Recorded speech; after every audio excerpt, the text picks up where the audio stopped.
আমার কবিতার নাম এতে আমি তুষ্ট। আমি চাই মহারুদ্রের বৈরব গর্জন, চাই প্রলয় ঝঞ্ঝার দুর্বার অর্জন, দুর্ধম উচ্ছেশ্রাব হাতির প্রমত্তর অনুন্মাদ, তাদের রেশা গগন বিদারী প্রচণ্ড নাদ। চাই মহাপ্রলয়ের অগ্নিশিকার মতো যেন তুমি জ্বলে উঠো অবিরত, তাণ্ডব ডঙ্কার বয়াল ধ্বনিতে কাঁপাও, সুখ ঐশ্বর্য ভুলে লাভা নর্বে জাপ দাও।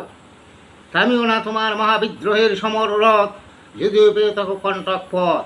আমি চাই তুমি এগিয়ে যাবে, তবে তোমার মনস্কামনা পূর্ণ হবে। চাই জ্বলন্ত বন্যী শিকার মতো মুছে যাক লুলুপ বিদ্যের যত, মিথ্যার সকল সন্ধি বিদ্বিন্ন হোক, বন্ডামি ধর্মের নামে ফাঁকিবাজি থামুক।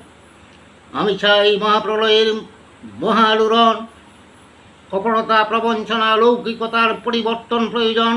অবিচার অত্যাচার নেকামি দূর হোক, জড়তা অস্পষ্টতা অক্ষমতা আড়ষ্টতা না থাকুক। কালবৈশাখীর উন্মাদ জঞ্জা ধেয়ে আসুক, সব অনির্বাণ নাগ নাগিনী বিতরণ করো, তবেই তোমার দৃষ্টি ঝাপসা কাটিয়ে যাবে, তোমার প্রাণের শতদল বিকশিত হবে। আবর্জনা কণ্টক দুষ্ট কীটের খাবার, পুষিয়ে রাখলে জমি হবে সাবার, সাফ করলে ফলবে ফসল পরিপুষ্ট, আজ পরিত্যক্ত এতেই আমি তুষ্ট। সকলকে ধন্যবাদ।